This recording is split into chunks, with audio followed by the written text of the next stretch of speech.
I got to kick this thing off. Can I kick it off? 1, 2, 3, 4.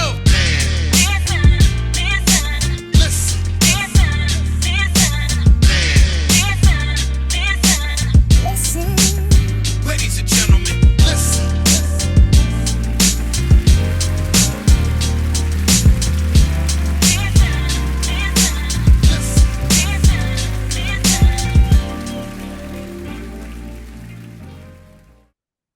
Conversate with Us Radio presents the Man Listen Show. We are the blackest radio show on the internet. We bring you our opinion on topics that affect the black community in an effort to enlighten, enrich, and empower every brother and sister that falls under the sound of our voice. We operate on a no-hating frequency, so be prepared for us to keep it 100% real and 100% black all the time. Please follow the show on Facebook and Instagram at Man Listen Show. You can go to our YouTube, click that bell icon, make sure you subscribe. Make sure you let everybody know about the blackest radio show on the internet, the Man Listen Show. I'm your host, Mark B. Let's bring the crew in.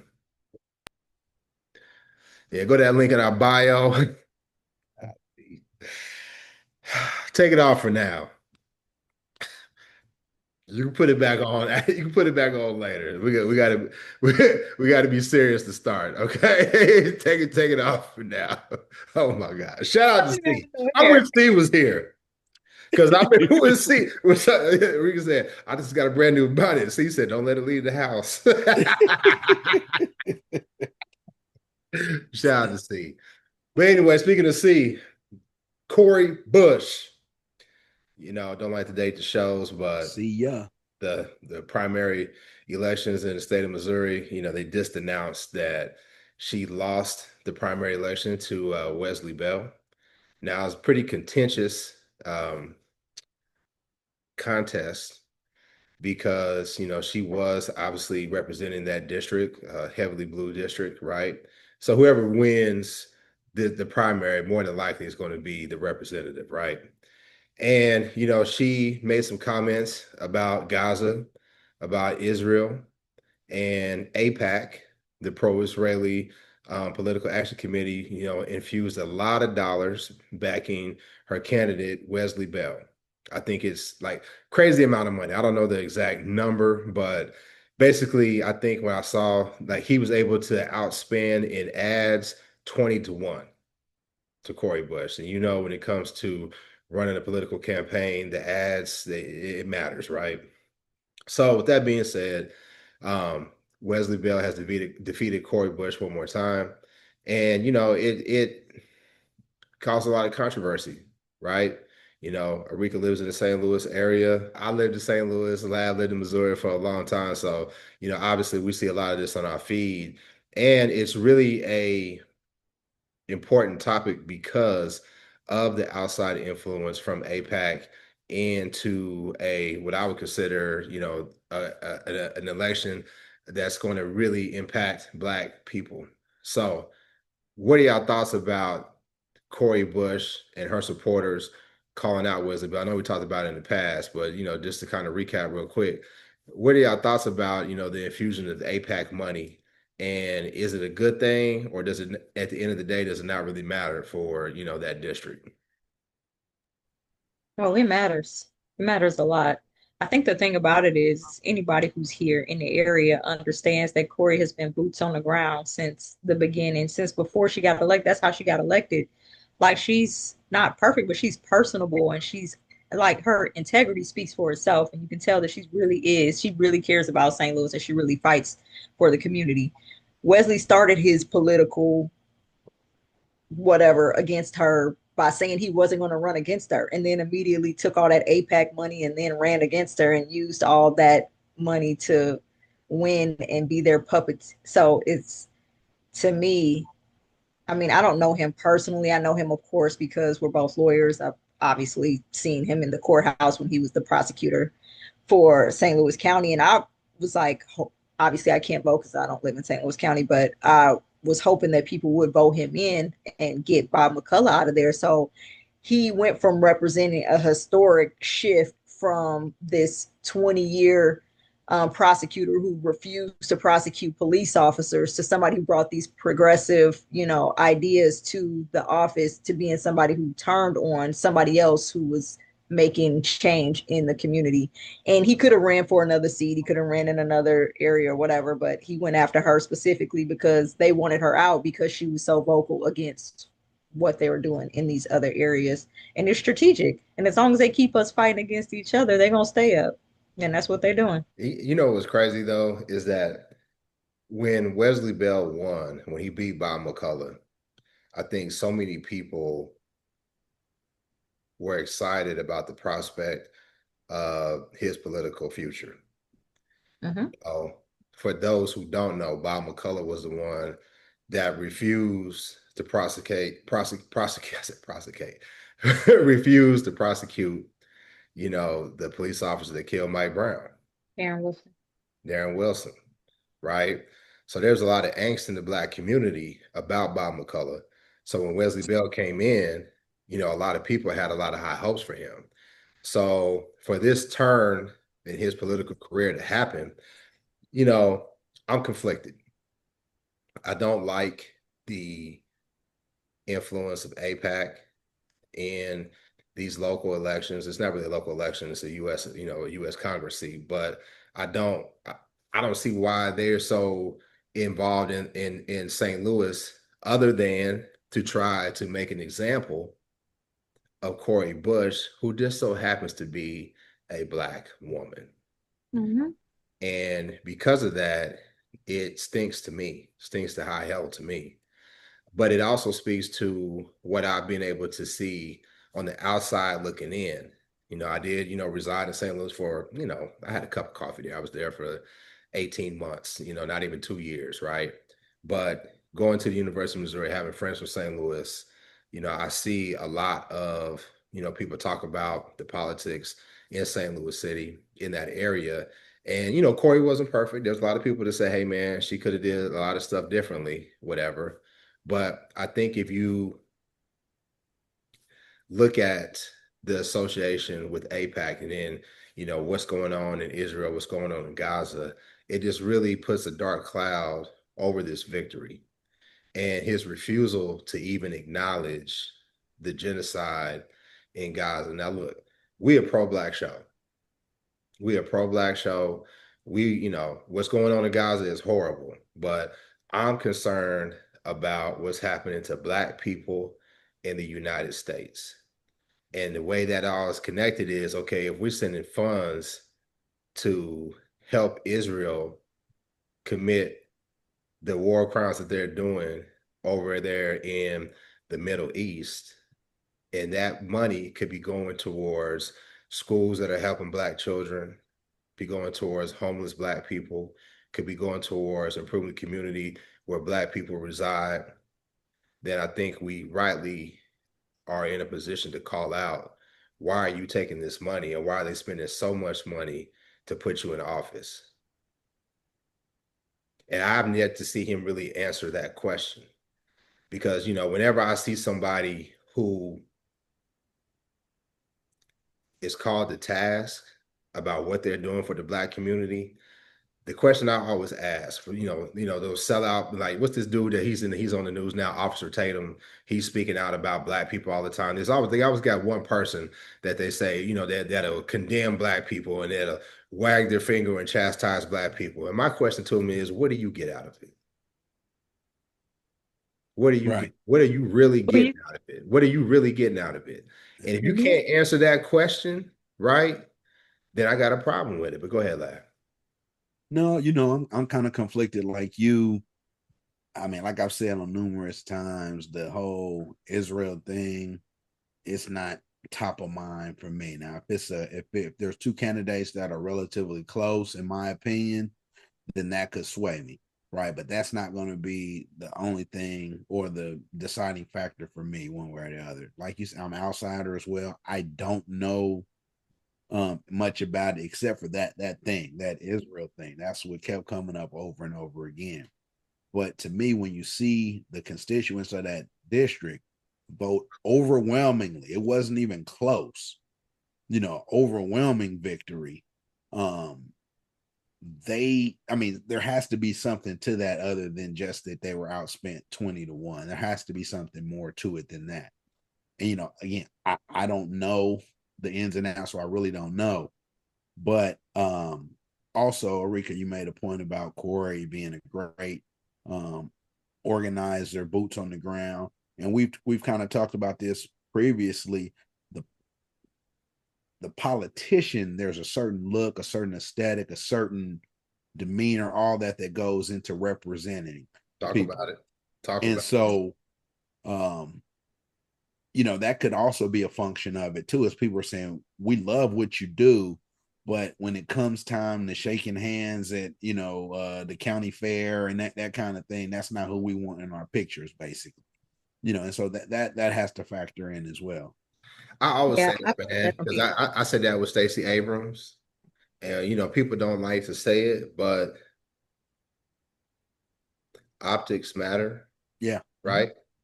And I think you see a lot of the racist people in the comments try to say, Cori is ghetto. And, I'm not really that familiar with it. Like I said, I don't live in the St. Louis area. So I don't know how she, presents herself other than the pictures that I've seen, short videos or whatever. But I'm always very leery of how people try to paint the picture of Black women. And I feel like a lot of that played into this as well, because, and you could be as dolled up as you want to be. They said it about Jasmine, right? They said it about Ayanna Presley. She ain't even got no hair no more. She, right. She's representing, alopecia or whatever. I'm like I got alopecia. I just got male pattern baldness. But, they find a way to critique Black women's appearances. And I feel like that was part of what they used against Cori. And then I think you also have to look at, just because it was a Democratic primary, we talked about those racist liberals. So, I don't know about the demographics in that district, but it could be a resounding defeat, Laugh, if all those white folks come out because they don't want the ghetto Black woman. And I'm not calling her that, but I'm putting words in their mouth, to try to keep her out of office, especially since she was part of the squad. They're very, her and AOC, and what's the congressman that's in Minnesota? I can't. Ilhan Omar. So they've had targets on their back for a long time. She just happened to be the one that was most easy to get rid of. Yeah. So she's very educated and well-spoken. She's very passionate. And you know how sometimes when Black people are passionate, that can be perceived as whatever people want to perceive it as. Particularly Black women. Right. But one of the things that it's somebody... a lose for Black women. You know what I'm saying? If you're angry, you're ghetto, you're not intelligent, if you're not outspoken, that's why I don't speak up, nobody's gonna hear you. Yeah. But she is so she self-identifies as a democratic socialist. And I think that socialist aspect of, I saw somebody, some caucasoid talking about they should have their own party. There should be a Democratic Socialist Party that runs separate from the Democratic Party. It was like, okay, that doesn't make any sense. She's just saying that she identifies as a Democrat, but she has some social, socialistic, whatever, ideologies. But I think that for them, like you said, those racist liberals, that they're like, ooh, no, I'm willing to go this far, but not so far. And I think that distinguishing yourself in politics sometimes can alienate people, just because in my mind, I don't bet my money because I like my money in my liquor cabinet in my closet where I can see it.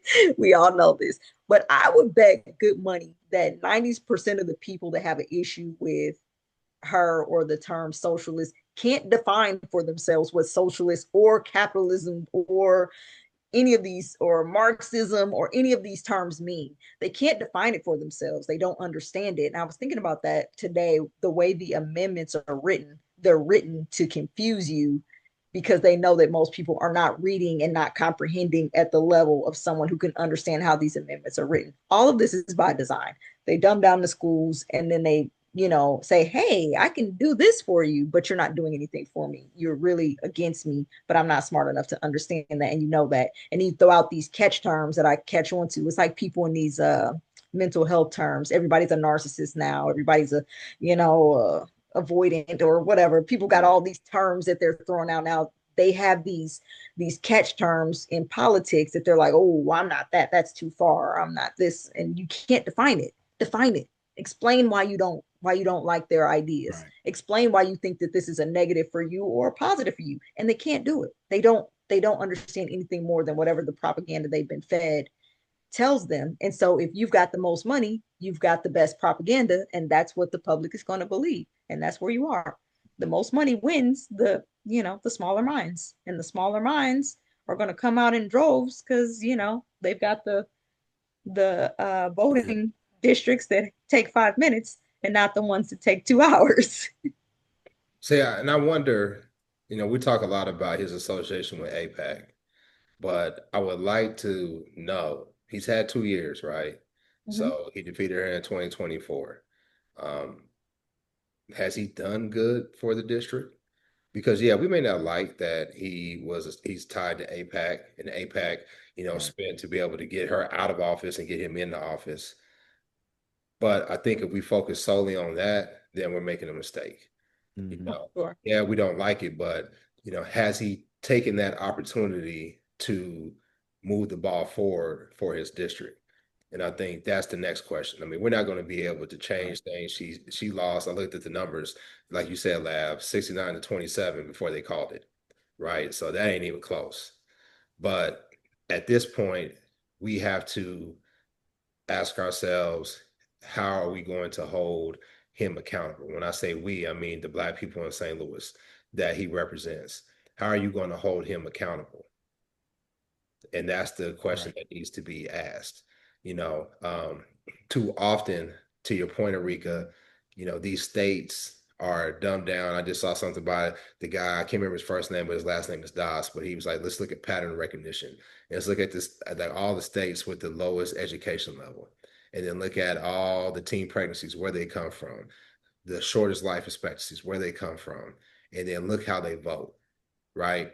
And they want to Rika's point, to be dumbed down so that you can be guided. You could be in South Dakota and say, I want to vote for a stronger border in Texas because I don't want the Mexicans here. And you all the way in South Dakota, right? They come work your farms in the summer because you don't have enough people there anyway.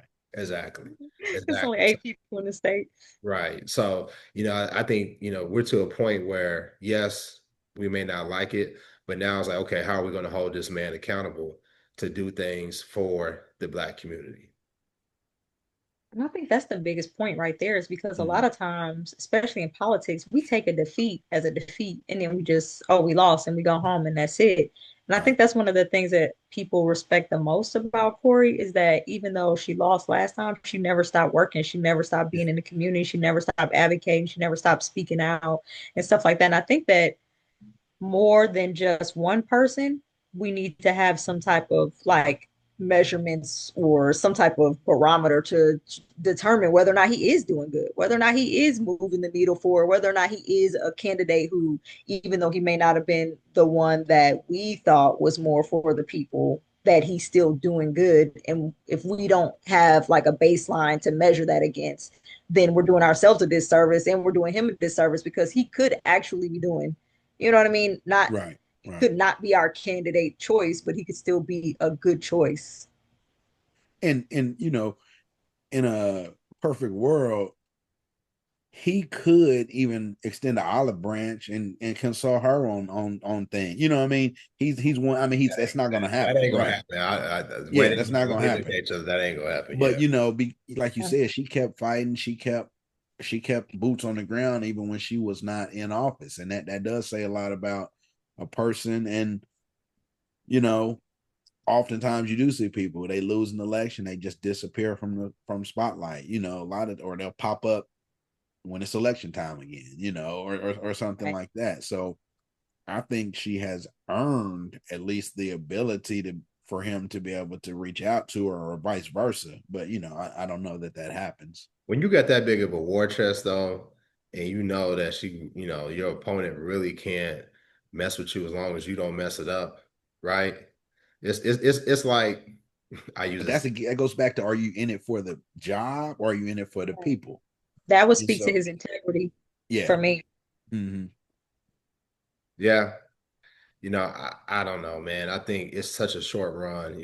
Was it every 2 years? 2 years, yeah. Every 2 years. So, he's basically, when you're in that position, you're constantly campaigning.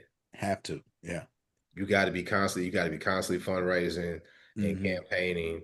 And I don't know if there's a bigger political action committee that is going to help her be able to, or any other candidate, right, to be able to fend him off. And honestly, the Democrats don't really want a Cori Bush in office. We talk I think about, that's the quiet part. they don't, That these corporate Democrats, they don't want, these Democratic socialists in office. You let them talk about it. These are the worst, these are the worst things that happen to the Democratic Party. hmm No, they don't want self-identified democratic socialists though, because I mean the whole country, honestly, um, except for hard MAGA, or is sliding towards, questioning capitalism and the way American capitalism more and more every day. And so it's trending that way. So that's part of the trend. So you don't want to be out front. They don't want people that are out front saying the socialism part. They'll say Medicare for all. They'll say, free child care, that kind of stuff, which basically is stuff that will fall Exactly. under that socialism aspect. They're just not going to say that word because, to Rika's point, there are uneducated people that listen to dog whistle certain terms and they say, "Oh, that's bad," no matter hmm what. And so that's a lot of it too, I think. Well, And I think they got corporate socialism. These No, big, they do, but these they big, don't. But they don't call it they're that not though. calling. I know, That's what I'm saying. They don't. Yeah, yeah, I get that. But what I'm saying is, and it goes back to what we always say, the Democrats have a messaging problem. yeah, yeah. Yes. Why can't you call that out? Why are you Mm-hmm. so afraid of what Mamdani is Because doing they in taking the New York? corporate money. They, there you go. There you hmm go. So, I I'll never say your vote doesn't matter, but I see why people feel the way that they do. And Disenfranchised. I definitely think that we are better off with Democrats in office. Absolutely, without a question. Without a question. But I still feel that the Democrats are in on it as well. Right. I saw something on social media, whereas the right keep getting more and more ignorant and extreme with the things that they try to push. And the Democrats act like, okay, yeah, we're trying to fight them off. We're trying to fight them off. And then next thing you know, the center has become what was once right. And the Mm-hmm. Democrats really don't fight to bring it back to what it is. So that's why they are hesitant to get behind the Mamdani. He's not even really a threat to them, other than his ability to be able to play kingmaker or queenmaker in certain elections. So if he comes out and says, "I'm endorsing this person," and people say, Yeah. "I look at what he's doing in New York, so maybe he could do that here," then that's where his power is, because he can't hmm really he can't run for a presidential office, No. right? And that's the thing. They're in competition with each other while still trying to be in the same party together. Like they don't want to endorse somebody that's going to be able to get the people riled up like Barack did. They don't want that competition. They don't want to be in a debate or on the stage with a bunch of people whose personalities are bigger than theirs, especially when their personalities are so muted and their reputation is so sold out. It's just everybody has these bigger aspirations of being president or senator, going from the House to the Senate to the presidency or to the speaker and all this other stuff. Everybody has all these aspirations. And I'm not saying ambition isn't great, but that ambition, unfortunately, in politics, most often doesn't come with integrity attached to it. And that's the problem that we keep having. And that's why we need term limits. Right. To borrow one of your phrases you just mentioned, there is a tinge of narcissism that it takes to be like I said, to be a politician, for you to be like, I solely am the one that can solve all these problems. I'm I'm the running hope. against this person. I'm the hope. There's a unhealthy unhealthy self. Savior syndrome. Yeah, so I don't know what you call it. Yeah, yeah. To do that. So Break out some more psychology words. But do you think that, when does that happen though? Does that happen when when they first decide to go into politics as a career? No.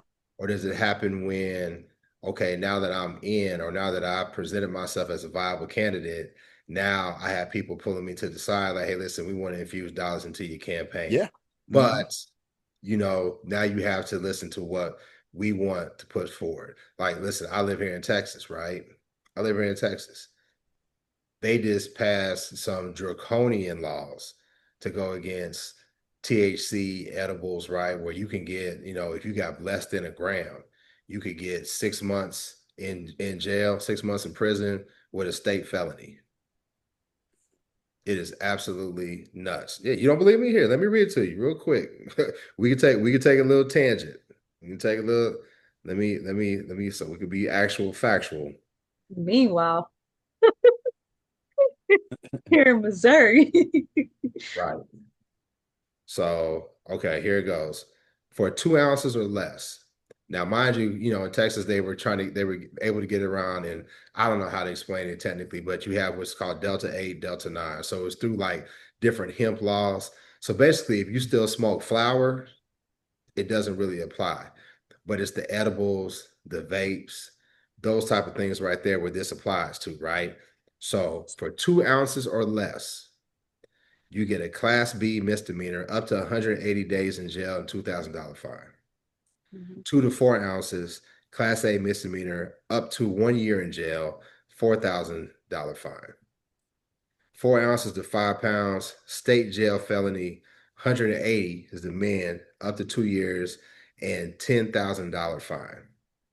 And if you go over 5 pounds, I believe it's a third-degree felony, 2 to 10 years, $10,000 fine.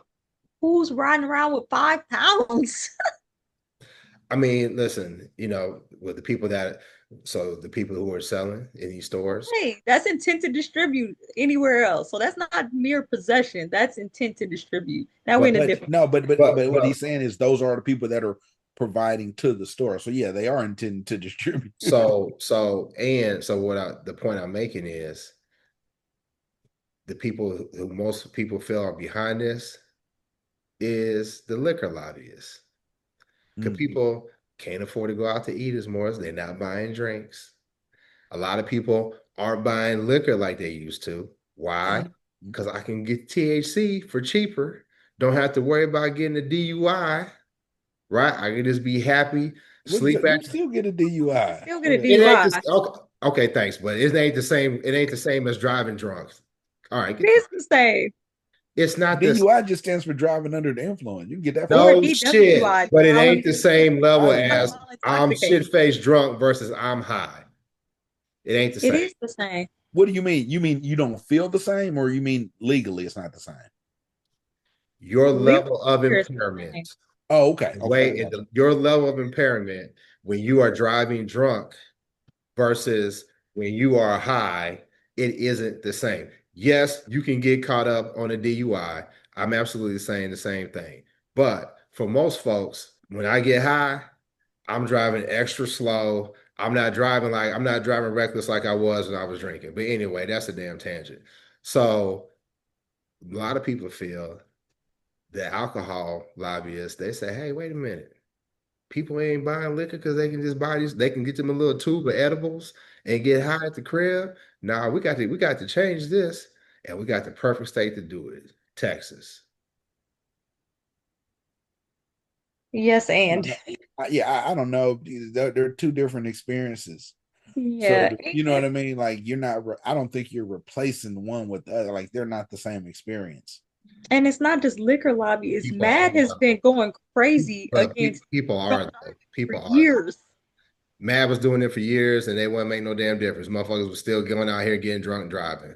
I'm telling you, they still going out getting drunk.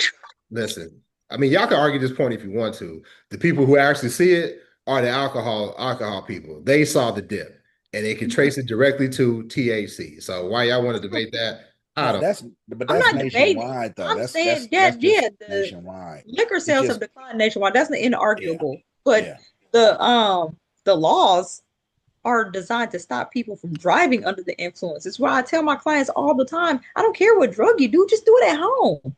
Why you got to take it out the house with you? Why are you outside with Percocets and Molly and whatever else? Leave it at home. That's all I'm saying. They're not necessarily trying to police you doing the drug. I mean, unless you're intent to distribute. They just don't want Or you doing unless you live in Texas, where they are trying to get you. intent to distribute. If you have 5 pounds, you can't Okay, just be riding that's the extreme. That's the 5 Yeah, extreme. five is, but But even if you like, got 2 ounces and you got to do, and you still got to do you 60 can do up to days 6 months in jail or 6 and a months. two Yeah, thousand dollar 180 fine. days. Yeah. That's absolutely ridiculous. just because that's the Especially law. when you have these democratic cities like Dallas, where I live at, where they say, "Hey, listen, we're going to decriminalize this. Like, why are we going after people for smoking weed? Like, it's really harmless." So, no, it's not legal, but we're changing the parameters of how we are policing because it really doesn't make sense. So when you have these blue areas like Dallas, Houston, or whatever that make these local laws, and then you have the state that says, "No, we ain't going for that." Because number one, we just crazy white Christian nationalists that feels like we need to be able to control everything, and we got these people that are in our pockets that says, we want y'all to get rid of this because too many people are using that vice, and we need them to use this vice over here. I'm not saying any of that is wrong. I'm just speaking to the law itself. Just because the parameters of the law say that they can sentence you up to whatever, that's not what happens typically, unless you've done it like 3 or 4 times. So, like, if this is your first offense, you're not going to get 6 months in jail. I'm not trying to be an asshole, You don't, yeah, some but judges have you want to tried? do it. But have Yeah, you tried any cases in Texas? some of them, yeah. No, not in Texas. Yeah. Okay, then. And as far as the local laws versus state laws, maybe not necessarily surrounding drugs, but I know well, I guess it is like in Kansas City, they basically were like, we're gonna quit enforcing certain laws on marijuana and stuff like that. A lot of states and cities have done that. I don't know what I mean, I guess you gotta just hope you don't get a state trooper behind you, Find out and in the see. city limits, which, I don't know how it is there, but you don't see a lot of state troopers in the city, in the urban areas a lot of times. A lot of times it is basically on interstate highways or state highways, but driving on city streets, you don't see a lot of them. And you got a lot of people that are speaking out against it because, yeah, they're the people that believe in THC and weed and the benefits of it. And you on its surface, the first thing that I see, okay, this is another way for them to, lock up black bodies. Mm-hmm. You got a lot of people who are veterans who are dealing with like PTSD and different things. And they're like, hey, man, this is the only way that I'm able to manage. People that have chronic pain, and they say, hey, this is the only way I can stay off, the heavy painkillers is through THC. So hopefully this is something that will get people motivated to be engaged because the governor of Texas, I think everybody is sick of his shit, and we're ready for him to roll on out of here. Greg Abbott. So hopefully this is something that that gets people more engaged. You got that right. Yeah. Yeah, but my whole point was not to debate THC versus alcohol. It's when these lobbyists get involved and then next thing you know, these politicians become bought and paid for. And instead of looking out for the best interests of the people that they represent, now they're representing the best interests of the people that are behind the lobbyists. And not to keep going on, but I guess I'm not up to. So when you buy edible, it's not weed in there. That's what it is. It's so THC, THCA, and again, I'm not any expert on this, but that's what they're targeting. So they're targeting the Delta 8, the Delta 9, because Delta 9 is what we would consider like the weed that we grew up with. So they came out with something called Delta 8 here in Texas. Synthetic. It's synthetic, but it's not synthetic. It's I don't know how to explain it, but it's a different version of THC. And because they changed it to that, they were able to sell it under the hemp bill. So what they're trying to do is close that loophole under the hemp bill, right? To shut down a lot of these sales. Because you got stores here, they call themselves the weed shop, but they're selling flour and they're selling edibles, but they may be like Delta 8, or they may be a certain threshold, under a certain threshold that they can sell to people. So that's what that's about. Yeah, I ain't gonna lie to you. I'm ignorant when it comes to that. I don't, yeah. Yeah. So they're like, why would you make that something that you would want to target? Right, right. But it's Why legal to why would have a that why shop would though. that be something that you would want to put such harsh penalties on? Right. It's legal to have the shop though, right? Legal to have the shop, but now you know what you're able to sell. I think they said like 50% of what these shops could sell is, you get it. Hell, you're gonna do some time. Wow. Okay. Yeah. It's like going to Trops. Technically, you can't drink and drive, but they selling you a big 32-ounce drink that you about to ride through the city And, with. people call out that hypocrisy, right? I can, especially down here in Dallas, I can go in, I can go through the daiquiri drive-through. They got daiquiri drive-throughs. They give you a big old thing of daiquiri to drive on home with. So, it's We gotta get it changed federally. That's the only way to get all the states on board. The fact that you can still, it's legal in the state of Missouri, and if I get caught smoking weed on the arch, it's a federal charge. It shouldn't be that way. So it needs to get changed. The schedules need to get adjusted federally. I mean, I don't know. I mean, these kids walking around with these vape pens and stuff, you got to talk to them, because a lot of that is, if you got those vape pens, those THC cartridges, um, this falls under these new guidelines right there. Mm-hmm. You know how these kids walk around. Speaking of how kids walk around, before we go, it was all over the news last week, but Go ahead. Tuskegee University decided to implement new protocols, where they said they didn't want their students wearing bonnets or durags to class. And we see how our resident attorney is wearing her terrible bonnet, right? So we already know how she stands. So a lot of people, This is a vacation braids obviously, bonnet. obviously it triggered a lot of debate, and it's the same old debate that we've had before, when Monique said it.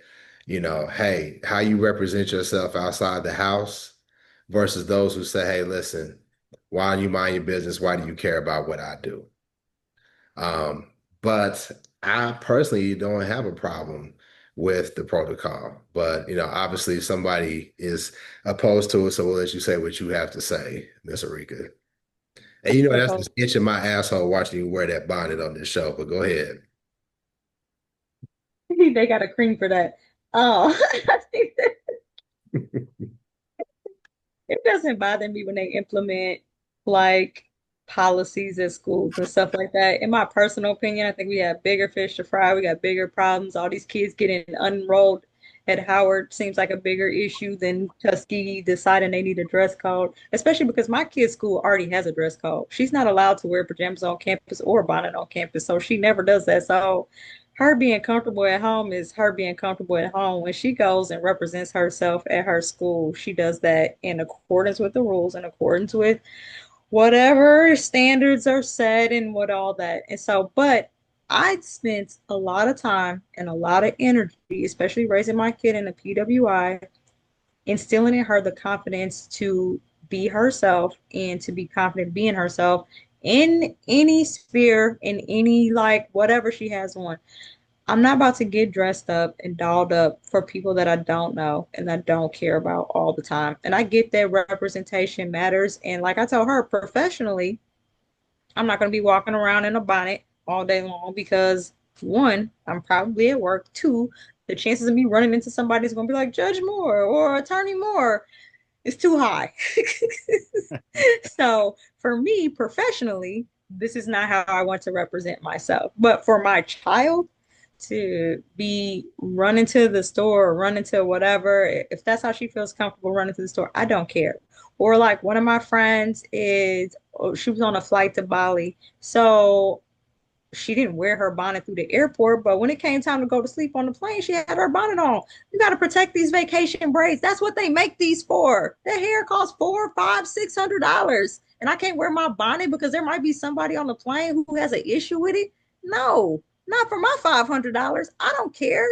Close your eyes. You should be asleep anyway. So, no, I just don't feel like policing people. I don't feel like I should be taking time and energy out of my day to try to bring down somebody else, especially not another Black woman, Black person. And I get that we like, oh, we should do this and do that, but real, true correction happens in private and it happens quietly and it happens to the side. One time I came to court and I had on a suit dress and I came in the court, did what I had to do, and I left. And that clerk came out there and called me in the hallway. And she said, Judge said, don't you ever come back in this court without a suit jacket on. And I was like, but I have on a suit dress. She said, no, you need a jacket on. Now I have a blazer in my trunk in case I walk out the house and forget my blazer at the house. I throw on this blazer that might not match, but I got a blazer on and I'm not getting yelled at by another Black woman judge ever again. But that correction didn't happen in court. It happened quietly. And I think that we keep publicly admonishing these kids and trying to say, hey, let's meet these standards of beauty or whatever so that we can impress all these other people and presentation matters and all this other stuff. All that is whatever. I was gonna say newspeak. That's from the book 1984. It's all like code for we need you to represent us the way our ancestors taught us to represent ourselves so that the white people can find us respectable. And you know what I say to that. So that's Well, my stand. before Lab jumps in, though, I just got to say this. First of all, let me read what the university says. So the university's new dress code requires students to arrive on campus prepared for professional settings.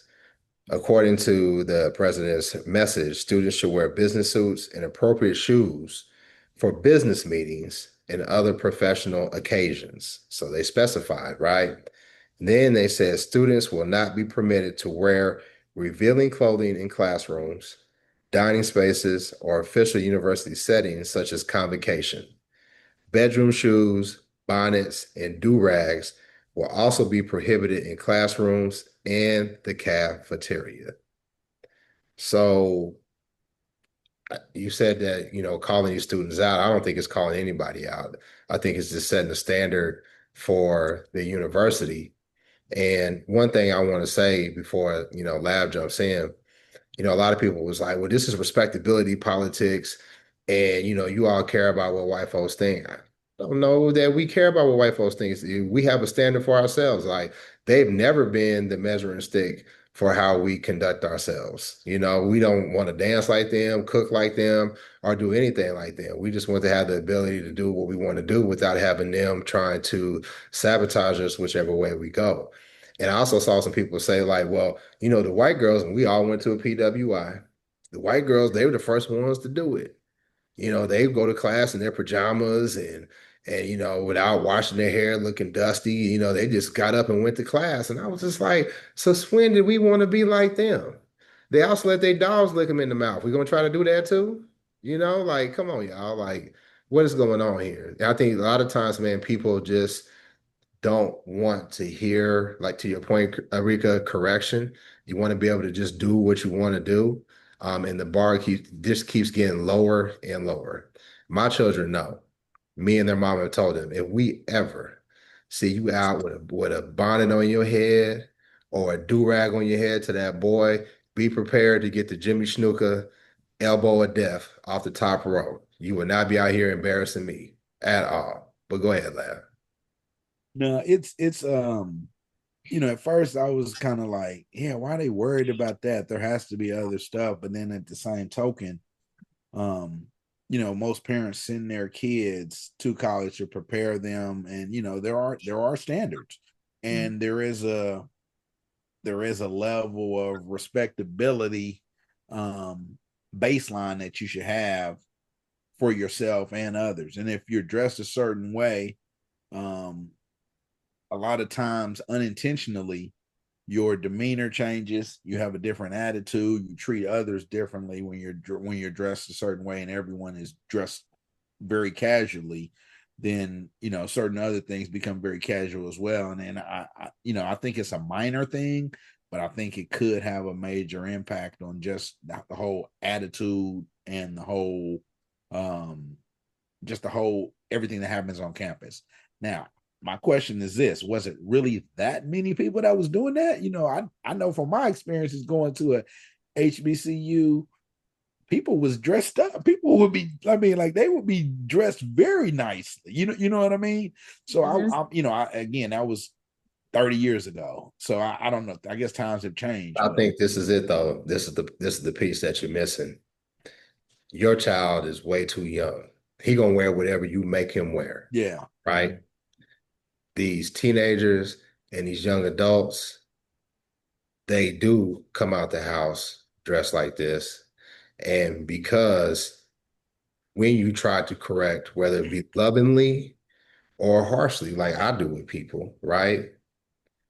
They want to say, well, why are you controlling me? Why are you policing? Why are you policing me? There's got to be something else that you care about. No, I care about this because the standard keeps getting lower and lower and lower. These kids can't read. The education level has went to shit. Now, they're trying to turn papers, trying to use LOL and different abbreviations from social media and things like that. And if we keep meeting them where they're at, then what's going to happen in the future? We keep talking about uneducated voters, people that aren't able to critically think. So if you don't set a standard for them, then, the bar just keeps getting lower and lower. And it's not about the approval of any other community. It's not. So people need to really stop trying to make that argument. It's about a standard that we want for ourselves. And quite frankly, if you don't agree with that, there's umpteen other universities you can choose to go to. Go to a PWI. Go to a PWI where you can go to school with the white girls in their pajamas and their dusty hair or whatever, right? Yeah. You ain't got to go to school here. You don't got to go to school there. Exactly.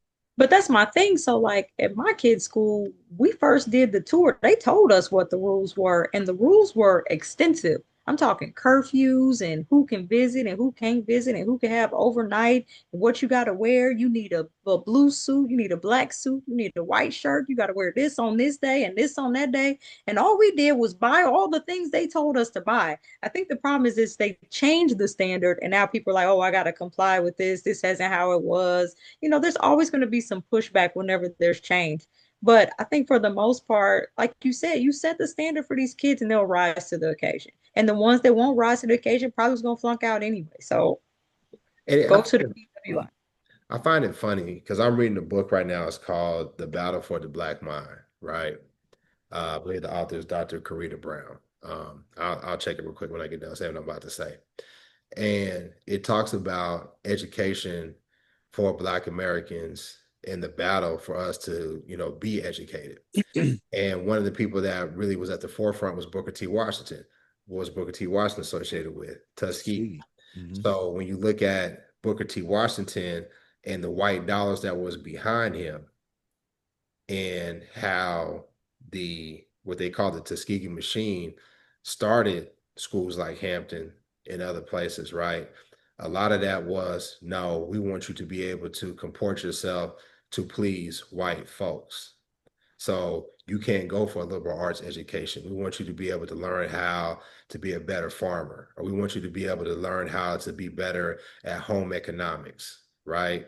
So that was always a big critique. So I find it funny that Tuskegee is the place that says, wait a minute, we've gone too far, because back in the day, there was no other university that really cared about what white folks thought. I mean, they all did to a certain degree, right? Because all of them had to depend on white dollars. Yeah. They all had, and to a degree that we still do, right? So yes, we have to have these Negroes dressed a certain way. So when this white benefactor shows up, y'all gonna have on y'all's best. Y'all gonna have y'all hair done. Y'all gonna have on y'all suit and tie, your little blue suit, your black suit, or whatever. So I find it ironic that Tuskegee is the one that finally, said we're gonna put our hoof down to say you Negroes are gonna dress better. But yeah, I don't have a problem with it. No, I mean, I don't either, for real. Honestly, it's just like I said, I just was shocked that there was that many people doing it to where they would have to call it out. Like I was shocked. I mean, but again, bro, it's once that bar is set low, then everybody. I remember when my son, this young man, came over and he was sagging his pants. I said, "Man, put your pants up."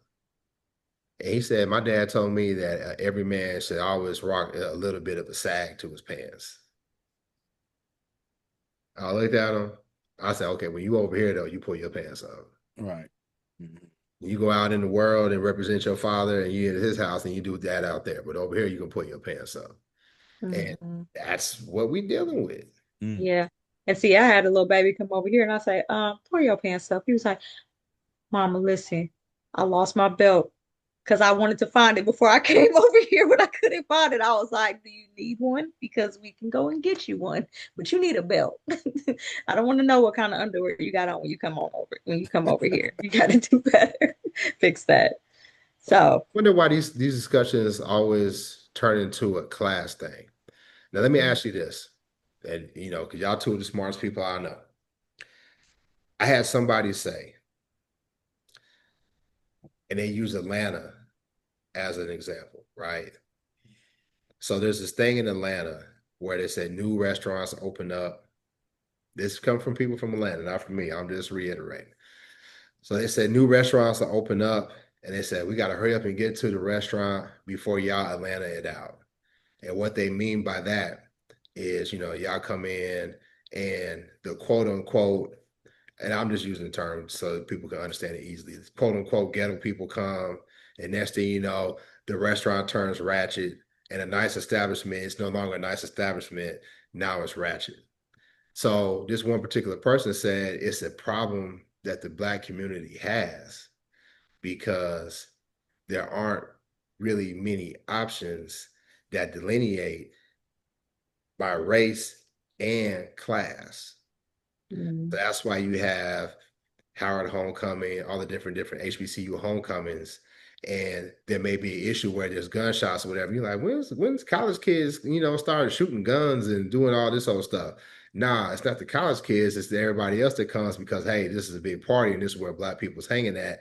And you got people who are on two different sides of the spectrum in terms of how they comport themselves, how they carry themselves, conduct themselves in the community. And that's because if it's one thing for Black people, we all got to be there.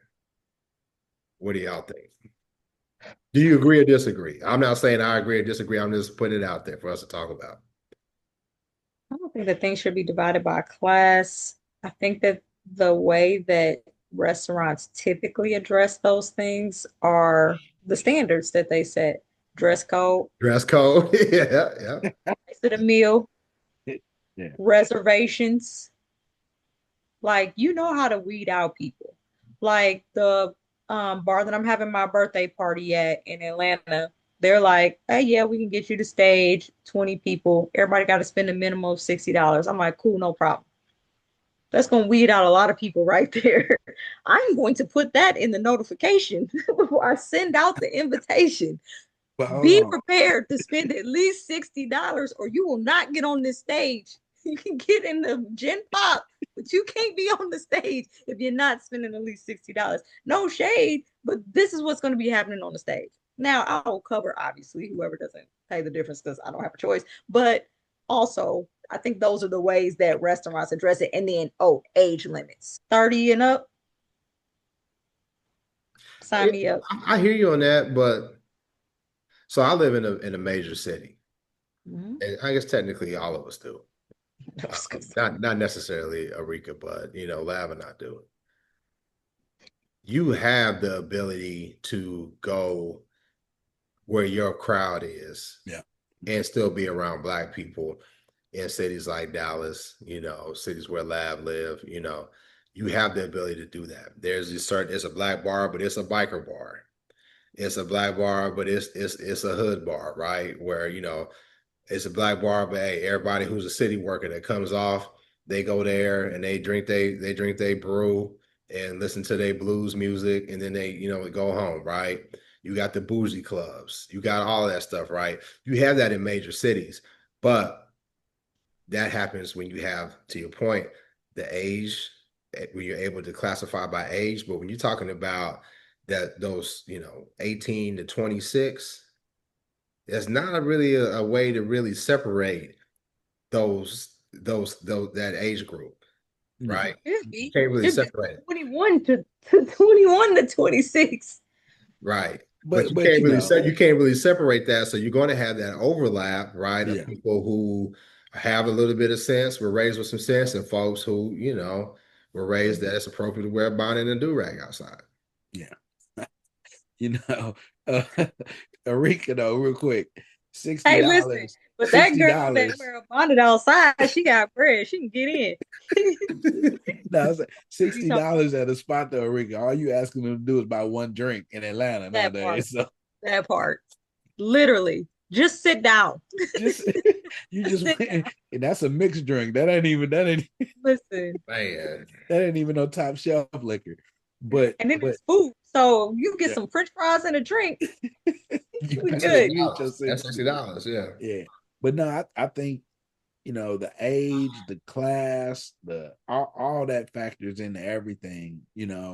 And so oftentimes when there is no delineation, yeah, there just aren't options. The people who would be able to provide those options, they seek the opposite. They want the higher paying, the people that are going to bring in more dollars, right? So you're not going to open up, like you say, the bar where the city workers go, where you might be able to get a beer for $3.50 still, or something like that. They're not going to open up those kind of establishments. So then, when the grandpa who runs that, when he passes, or he can't run the business anymore, what are those people's options to do? So then they go and what you say, Atlanta-fying a place or whatever. There aren't people who cater to that. I don't think. Yeah. As I far mean, as the and don't business get on me wrong. entrepreneurs. Don't get me wrong. I think hood money is good money. Oh, for sure.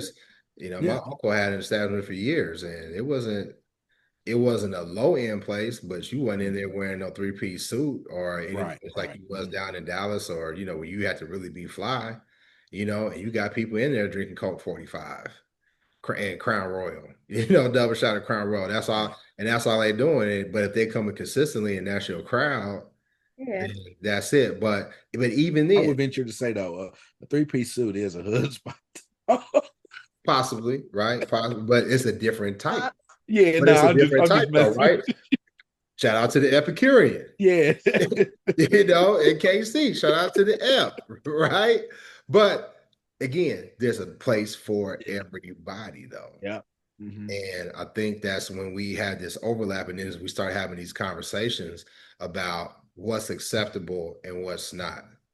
And I want to make a point that just because you may grow up in quote unquote the hood, that doesn't mean that your standards are low. Right. My Mm-hmm. first 10 years of my life, I grew up on the east side of Topeka, hood as all get out. And I'm a 70s baby, right? And so I came up when Jerry curls were big. And go to the grocery store and you would see some folks in the hood at the grocery store with their curl bag on. You With the remember you had to curl put your bag on. activator on, you had your curl bag. They'd be at the store with their curl bag on. I remember my mama said, "Don't you ever leave the house with some stuff like that on your head. You had a I curl? represent our family this way." So it was those lessons I learned then, like, no, we're not doing that. And So it's not a thing about, so the class thing is something that we needed to discuss, but I want to make sure that class doesn't always mean where your standards is at, because there's a lot of rich people whose morals is in the fucking tank. right. Exactly. Yeah. Yeah, no, I think for me, it was like my mom is real bougie. And so our appearance was very heavily harped on as children and to our detriment in a lot of ways and like pitting us against each other and all this other kind of stuff. And so I think for me, like a lot of stuff like cutting off my hair and stuff like that was an act of rebellion because she'd be like, no, you got to straighten your hair. It's got to be straight. It's got to be this. It's got to be that. It's got to be long. It's got to be this. It's got to be that. You got to look this way. You need a belt. You need to cuff your sleeves. You got to do this and that. And I'm like, I'm not doing none of that shit. And I think for me, it was just like I'm rejecting all this that you're trying to put on me. And I didn't want to give any of that to her, to my kid. I wanted her to be able to define for herself what her own standards were, what she thought spoke to what she thought, not necessarily respectability politics, but what she thought was professional, what she thinks is respectable, and what she thinks is okay to leave the house in. And then I think that's going to change and grow as she gets older, but she's going to make that decision for herself. It's not something I'm putting on her. It's something that she's going to choose and decide for herself. And I think that's going to make her a better person in the long run, her making those choices for herself. Yeah, listen, I don't feed or pay her tuition, so I'm not speaking to your parenting. Um, Mm-hmm. I think though, to last point, when you go to college, that's where you learn. Like Mm-hmm. I mentioned, I grew up in Topeka, Kansas, hood and country at the same time, where you can go to the club wearing some white sneakers and some gym shorts, right? And you could be considered fly. Yeah, And when I went to college, it took a couple of times for me to be like, well, damn, look how everybody dressed, and look how I'm dressed. Hey, mama, can you help me get some new clothes? Right. Mm-hmm. So that standard that was set from people that came up in cities where there was more opportunity, more exposure to how you act when you at certain places, certain events, right? Where you really didn't have to really do that in Topeka per se. Then Mm-hmm. it's like, okay, that standard pulled me up. So in order for me to stay with them, I had to come and meet them where they were at. And it Mm-hmm. wasn't a competition thing or anything. It was just like, listen, I don't want to stand out in what I consider to be a negative way. Mm-hmm. Because, when you in college, you trying to get the attention of the girls, Yeah. man. right? So the last thing you want to do is be looking like some bum. Yeah, you're gonna find a girl. But Man, like I tell my exactly. kids all the time, life is about options. Yeah. And yeah, I may be able to get this 5 right here, but I want a chance to be able to get this 5, 6, 7, and 8 as well. So let me Oh set up yeah. myself to have the best options. Yeah. And that translates into the job market as well. Yeah. Because I saw a lot of people talking about it. Well, shoot, I'll be on my Teams calls with my do-rag on, young Black people. I'll be on Teams with my do-rag. So it ain't about this, that, and the other. And I said, you on Teams with the do-rag on looking like a damn fool. You probably a liar. And guess Yeah. what? You're I you're hope you entry lying. level. You're entry level, and you probably won't. And You move might up. not progress, or it might take you a Right. while. Somebody else gonna come in above you. But no, I was just about to say that's another thing. Like, man, you was on campus seeing who was fly and who was not, and you running around with a bonnet. Now, granted, dude's still gonna holler at a girl with a bonnet on. Dudes is still gonna holler At but this age, no. no, but I'm at college. Maybe in college, Yeah. maybe. But And the they may flip not there may side, be be some horn serious. dogs. There may be some horn dogs that's damn near 50 like me who might right? be like, shit, I mean, listen, I like me a little hood chick or Yeah. whatever. But then I'm saying on the flip side though, for as a dude though, if he looking bummy, he ain't gonna get no play. So the girls, they a lot of them, they probably was like, shoot, dude's still checking for me, So I ain't really tripping off with wearing my pajamas. Listen, I saw it, I scroll Instagram a lot. And there was this Black chick from London. And she said, Black men, stop having sex with fat Black women. Let me disclaimer, I have no problem with fat Black women. I'm repeating what somebody else said. She said, stop having sex with fat Black women. Because y'all will still have sex with them, they don't see a reason to try to invest in their health and to lose the weight. So stop sleeping with fat Black women. That's the point that she made. Now, is she making a sound point? I'll let the listeners decide, right? But I can see her logic. You don't know. I don't have a problem with fat Black women. I love all Black women. That's what I was saying about the short, body. tall, no matter the shape. But look at Rika's face. She says, "Stop sleeping with fat Black women because y'all keep fucking them. Then they don't see no reason to try to lose the weight." That's crazy. That's no. You don't have any idea what people have going on health wise or At all. in their stuff like that. And I'm not saying that, but also we gotta stop. We gotta stop putting people's worth, marriage wise or other, attached to their physical appearance. People have qualities and things that are worth marrying outside of what they look like. Now, if you get with somebody and you care about them and you're like, hey, let's work out together because I care about you and I want you to be healthy and live as long as we can possibly live. Like, I don't want to, love you today and then you die tomorrow. Sure, that's a conversation. But just to be like, okay, none of the people that are overweight, according to whatever the BMI standard is today, don't deserve to be married or don't deserve to have sex. She didn't. Okay, So she didn't say married. Sex. Yeah. She just said sex. So I'm that's assuming you're gonna have sex with your wives. So I'm putting the two and two together. But shut up, Mark. But at that, different. but let me say this. That might be a stretch. But let me say this. Your weight does matter. And this is coming from a dude who's been fat his whole life. And who had parents that say, hey, listen, when you get older, people don't really take fat people seriously. And I know for sure in corporate America, when it comes to my career, when it comes to different opportunities that may be presented to you, your weight and your appearance does have an impact. It absolutely does. It absolutely does. Because people do business with people who are capable, but they also do business with people who's pleasing to look at. And a lot of times when you're overweight, the way our society is set up, that's not pleasing to look at. Do you think that perception is why you're so hard on women in bonnets? No. Women on bonnets just look dusty. Like if you come outside in your pajamas and your bonnets, you didn't brush your teeth, you didn't wash your face, you just walked out the house. I didn't brush my teeth and wash my face. You face. just washed out the house looking stank. Looking stank. A bonnet makes you look stank? The school. Because most of them bonnets stink. No, they don't. You ain't never had to snuggle up against no damn how many black women have you spooned with? This one. The one whose hair I pay for. The daughter. She slept in the bed with me. But look, I just spoons and some of the bonnets stink. You ain't washed because of them products. Yeah, come on now. She's a hypochondriac, so I don't have that problem. All right, but that's one example. Your daughter. I'm talking about so many bonnets they stink. All I'm saying is treat people as individuals. That's all I'm saying. You can be an individual. You just can't be around me with that shit. Yeah. Anyway, I think we talked about it enough. Make sure you follow the Man Listen Show, even if you wear a bonnet.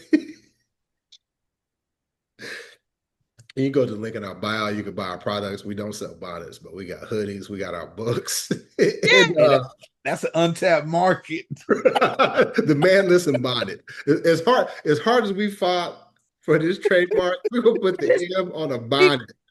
Hey man, that's a sellout move for real. That's that we will be taking AIPAC money. Instead of saying, hey, look, instead of being like, what's up, everybody? We're gonna be like, shalom. This is the It's not genocide if they're wrong. We ain't gonna do a show about Juneteenth. We're gonna be like Yom Kippur and shit like that. Yom Kippur. Same difference. Right. Some do name Yom. But anyway, y'all, we're gonna holler at y'all next time. Follow us on Facebook and Instagram at Man Listen Show. Shout out to C. Bye before we get canceled. Yeah. YouTube will be like, we're not going to show this to anybody. Right.